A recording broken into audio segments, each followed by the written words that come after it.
교회력에 따른 매일 말씀 묵상 2021년 1월 5일 화요일자입니다.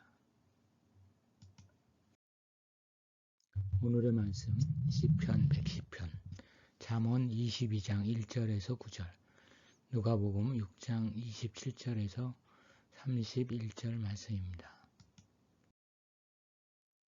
오늘 첫 번째 본문인 시편 110편을 어저께 개역 개정으로 보았는데 오늘은 새 번역으로 보도록 하겠습니다. 주님께서 승리를 안겨주심. 다윗의 시. 주님께서 내 주님께 말씀하시기를 내가 너의 원수들을 너의 발판이 되게 하기까지 너는 내 오른쪽에 앉아 있어라 하셨습니다. 주님께서 임금님의 권능의 지팡이를 시온에서 하사해 주시니 임금님께서는 저 원수들을 통치하십시오. 임금님께서 거룩한 산에서 군대를 이끌고 전쟁터로 나가시는 날에 임금님의 백성이 즐거이 헌신하고 아침 동이 틀 때에 새벽 이슬이 맺히듯이 젊은이들이 임금님께로 모여들 것입니다. 주님께서 맹세하시기를 너는 멜기세덱을 따른 영원한 제사장이다 하셨으니 그 뜻을 바꾸지 않으실 것입니다. 주님께서 임금님의 오른쪽에 계시니 그분께서 노하시는 심판의 날에 그분께서 왕들을 다 쳐서 흩으실 것입니다. 그분께서 문 나라를 심판하실 때에 그 통치자들을 치셔서 그 죽음을 이 땅 이곳저곳에 가득하게 하실 것입니다.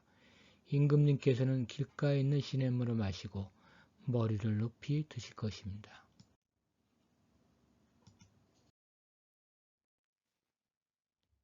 본문 시편 110편에 주님께서 승리를 안겨주심이라는 소제목이 있었는데 그 뜻을 따라서 찬송가 359장을 부르시기 바랍니다.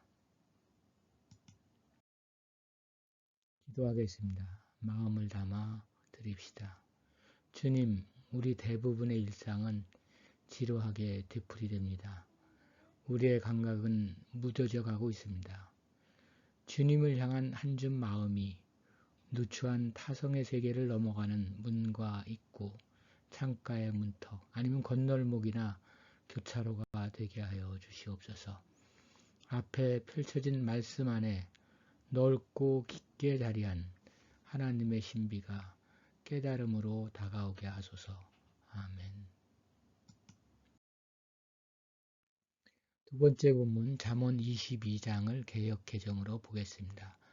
많은 재물보다 명예를 택할 것이요 은이나 금보다 은총을 더욱 택할 것이니라. 가난한 자와 부한 자가 함께 살거니와 그 모두를 지으신 이는 여호와시니라. 슬기로운 자는 재앙을 보면 숨어 피하여도 어리석은 자는 나가다가 해를 받느니라. 겸손과 여호와를 경외함의 보상은 재물과 영광과 생명이니라. 패역한 자의 길에는 가시와 올무가 있거니와 영혼을 지키는 자는 이를 멀리하느니라. 마땅히 행할 길을 아이에게 가르치라. 그리하면 늙어도 그것을 떠나지 아니하리라. 부자는 가난한 자를 주관하고 빚진 자는 체주의 종이 되느니라. 악을 뿌리는 자는 재앙을 거두리니 그 분노의 기세가 쇠하리라. 선한 눈을 가진 자는 복을 받으리니 이는 양식을 가난한 자에게 줌이니라.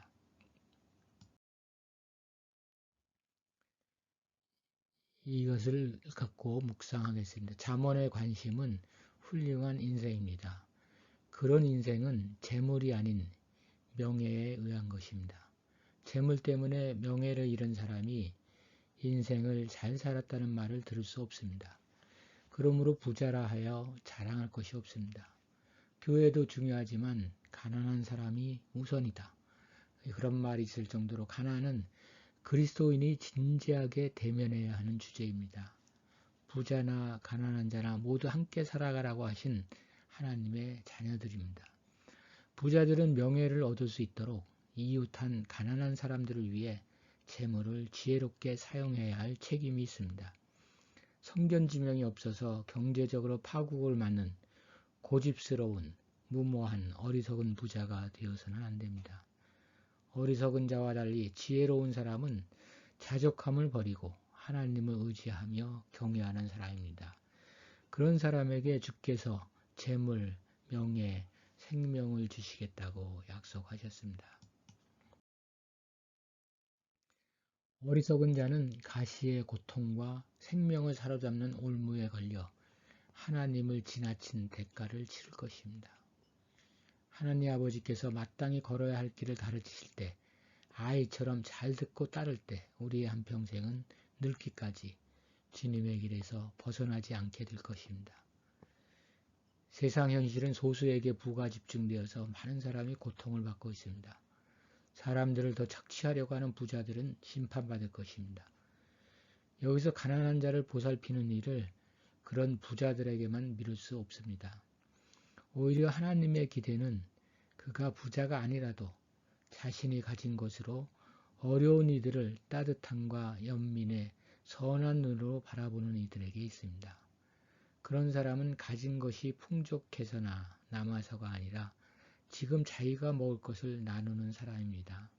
세상은 이런 사람들에 의해 밝아집니다. 가난한 이들을 정성껏 돕는 일은 명예로운 인생을 사는 방법 중에 하나입니다. 세 번째 본문 누가복음 6장을 개역 개정으로 보겠습니다.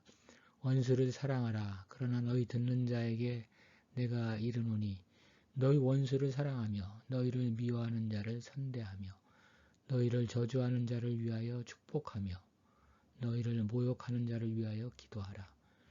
너의 입뺨을 치는 자에게 젖뺨도 돌려대며 내 겉옷을 빼앗는 자에게 속옷도 거절하지 말라. 내게 구하는 자에게 주며 내 것을 가져가는 자에게 다시 달라 하지 말며 남에게 대접을 받고자 하는 대로 너희도 남을 대접하라. 부자가 아니라도 우리가 가진 것으로 어려운 이웃을 사랑해야 하는 것처럼 이웃사랑은 그리스도인의 가치 있는 의무입니다. 이 사랑의 동심원은 우리를 미워하는 자, 저주하는 자, 모욕하는 자 등으로까지 넓혀집니다. 그리고 극단적으로 확장되어 원수 사랑까지 퍼집니다. 당시 상황을 고려하면 이들 네 종류의 사람들은 그리스도인을 박해하는 자들로 생각할 수 있을 것입니다. 그러나 중요한 것은 그들에 대한 반응입니다. 아마도 기독교인들이 그들의 신앙 때문에 적대자들로부터 당하는 모욕적인 구타를 뜻하는 것으로 보이는데 그런 모욕을 당할 경우 마틴 루터 킹이나 토스토이가 말하듯이 제자들은 맞서서 보복하지 말고 모욕을 당할 것이며 제자들에게 기대되는 사랑의 정신 가운데서 더 큰 모욕을 당할 마음의 준비를 갖춰야 한다는 것을 가르치고 있는 것입니다. 사람들이 우리를 괴롭히지 않고 내버려 두었으면 하는 바람이 있을 것입니다. 그럴 경우 내가 원하는 것처럼 상대에게 대응하지 않고 그대로 내버려 두라고 합니다. 이런 면에서 황금률과 무저항정신은 일맥상통합니다. 기도하겠습니다. 그리스도인의 삶의 과제가 이웃 사랑임을 알게 해주셔서 감사합니다. 특히 예수께서 부탁하신 가난한 사람들을 망각했던 것을 용서하여 주시옵소서. 가난한 사람들에게 온정을 베푸는 당신의 도구가 되게 하여 주시옵소서. 가난한 교회를 섬기는 교역자들을 기억하여 주시옵소서. 기회가 왔을 때 도움을 피하지 않게 하여 주시옵소서. 삶이란 놀라울 정도로 짧다고 말한 카프카의 말 맞다나 이웃사랑의 기회는 얼마나 희소할 것인지요.